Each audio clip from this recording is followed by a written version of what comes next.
Former Law Minister Mr. Veerappa Moily is joining us now. Remember, the second Administrative Reforms Commission was chaired by him in 2005, and it was this committee that had recommended the lateral entry into government services. Mr. Moily, appreciate your time. My first question is, what was your rationale for it?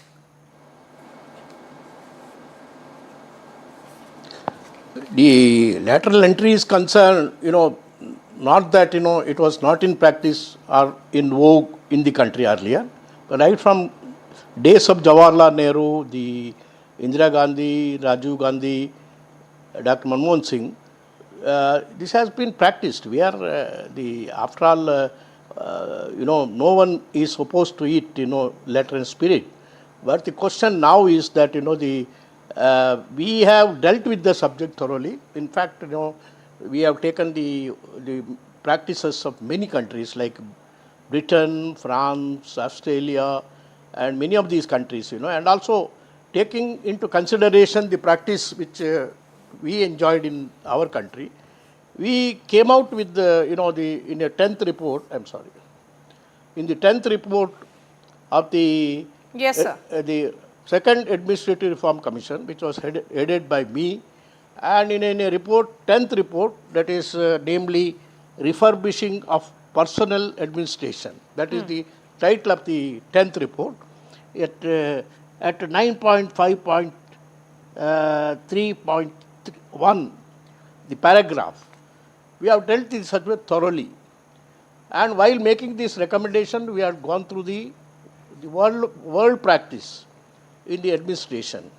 And this is not just the lateral entrance are concerned. Such integration should be carried out very cautiously, we said, and it at the present level of additional secretary for HAG, which is a leadership position from which one can aspire to reach the rank of Secretary to Government of India. These posts involve leadership than purely operational roles. This has to be under and issues, just as the requirement of greater functional and technical knowledge at operational levels, and the difficulties of managing the large scale, projects, large scale recruitments, etc., etc. And we, in the second IRC, recommended creation of Central Civil Services Authority to be created under the proposed new services law. This is the basic requirement, not that, the ad hocism should continue, or ad hocism can involve a lot of difficulties, problems, constitutional issues. That is why we said it has to be done by central and systemized it. There should be a process should be introduced. Okay. Transparency should be introduced. Okay. And that is how the Central Civil Service Authority to be entrusted with the task of identifying the post first at a higher management level, and where induction of outside talent could be desirable. Such posts can be opened for recruitment, tapping talent both from within and outside the government. We never said, it should be only outside. The opportunity should be opened up even to the personnel, IAS or whatever, we are serving it. It has to be opened by them, and to be recruited by tapping talent from within and outside the governmental through a transparent process to be implemented by the authority. Yes. Sir, And since the idea this should be certainly similar was, to the existing position, as you have highlighted, and the idea certainly was, as you have highlighted, that there is a need for Yes. fresh and new pool of talent in the government. But the government right now of Mr. Modi is saying that the Congress backed it. Of course, you have been one of the architects of it. Now that the Congress is out of power, it is opposing it. Is this not opportunism? No. I have seen the statement issued by our leader, Rahul Gandhi. We are always apprehensive that, in the rush, we should hasten up the procedure. The procedure has to be adopted. After the recruitment in this process is concerned, administrative report of the respective personnel department will have to be submitted to the Parliament. or to the assembly, as the case may be, whether it is state or central government. All, first of all, basic approach of the present government is wrong. They have entrusted this job to the UPSC. UPSC means is only at the entrance level, entry level for the young IAS or central services, and that body is not competent to recruit. They don't have that kind of a knowledge or the acumen to recruit to the highest post. This is to forget. Remember, this is a recruitment at the level of the additional secretary, who are those additional secretaries are going to be the secretaries or heads. And there should be a competent body constituted under an act, to do that. This is where we object. Another question is that, I think so many posts, I think 47 or posts are advertised. And they are advertised only for the lateral entry. They are not given scope to the inside forces to apply for it. You remember that? You cannot deny that. This will demoralize the entire cadre, the present personnel. You cannot allow that to happen. Number one, the UPSC is not a competent body to do that. Any country, we have gone to the system practiced by many other countries, never done, as in kind of a fresh, the central service recruitment. It's not like that. It is okay, so if it is not UPSC, then which wisdom, body is capable of ensuring and ultimately, there? Dr. Manmohan Singh, pardon? If UPSC, according to you, is not the competent authority, this may also take away the. No, they cannot do it. People who recruit the fresh new IAS or IRS, whatever the position may be, and they cannot be entrusted with this responsibility. They are not competent. They don't have a capability.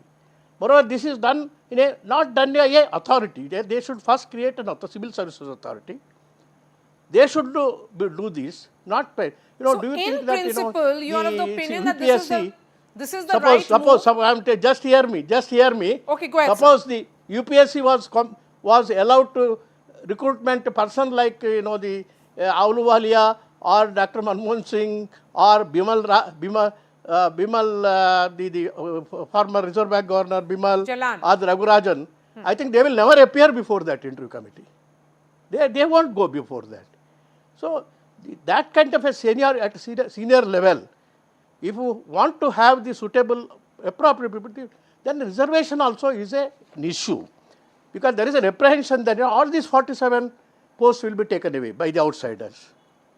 And no option for the insiders to apply for it, come before it. If they go through this, the transparent procedure your objections right done now by an authority, and the national and the Constitution of India, provisions of the Constitution of India with regard to the reservation is followed, we have no objection for it. So the concerns are Even about SCs, I know STs very well that and our leaders OBCs, will have of no course. problem. Mr. Moily, because in the matter of just 72 hours, we are seeing that the NDA government went ahead and has withdrawn the advertisement. My question is, certainly the opposition's argument that there would be some kind of talent ingress by this scheme will not be valid, because you had the former Prime Minister Dr. Manmohan Singh, who was a lateral entry into the government. Yeah. It's all a success story. Even though it was done ad hoc, all these things, Bimal Roy, you remember, he turned out to be a Reserve Bank Governor, Raghurajan, who turned out to be a Reserve Bank Governor, Dr. Manmohan Singh, who turned out to be a Reserve. All these, V. Krishnamurthy, who turned out to be the chairman of the Steel Authority of India. I can give dozens of names who competently serve the purpose. One, there is a mindset problem with regard to the present government. I think they need to correct it. Look back, what they are doing it. Mindset, everybody thinks that only upper caste people are eligible, are competent. It is not correct at all. Saptarshis, in our country, in our Puranas, if you go through it, all Saptarshis are non-Brahmins, scheduled caste OBCs. That means the wisdom lies in cross-section of these people. It's not alone, in the upper caste. I think we are not telling against the upper caste. There are competent people in upper caste, also backward classes. And now you may kindly recollect, I was asked to head a committee called the Oversight Committee. When the question of implementation of reservation of 27% to the backward classes scheme, there was a big uproar. Then I examined all these things. Then what happens? The IIM, IIT and all these people, even in engineering college, reservation is concerned. After all these people are not second-rate citizens. They are also most competent. Only when first year of the admission to the engineering colleges or the MBBS, they may not be first rank or distinction. But second year onwards, I found general category, what you think the upper caste, they came down. Only these OBCs or the scheduled caste, they top the ranks. In all these IIMs, IT, IIT and engineering college, everything. So talent lies there, but only question is recognition of the talent and giving them the opportunity. Yes. And they will come all along in line with any other persons to compete in the market. Okay. Well, this is reservation policy. Well, the DOPD minister, in fact, that we are upgrading or giving opportunity in the letter which he wrote to the UPSC chairperson, Mr. Moily, had talked about how the principles of equity has to be followed, and that is the reason why on the directions of the Prime Minister, he is going ahead and writing to the UPSC. My last question to you, sir, how can the concerns that backward classes, the SCs, STs and OBCs aren't overlooked in policy making and they are accommodated in lateral hiring? This is a mindset. You should have, first of all, people in authority at various levels should not have an apprehension that all these scheduled caste, OBCs are only second-rate citizens. They are not competent. They are not intelligent. I quoted our own Puranas where Saptarishis all belong to the SC and OBCs. And this is the tradition of India.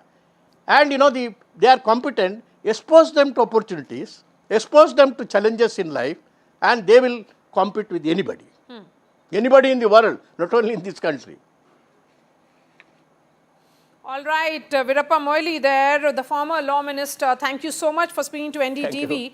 And remember, it was under his panel that the lateral entry was brought into the government services. Mr. Moily, always a pleasure speaking to you, sir. Thank you. Thank you, Marya.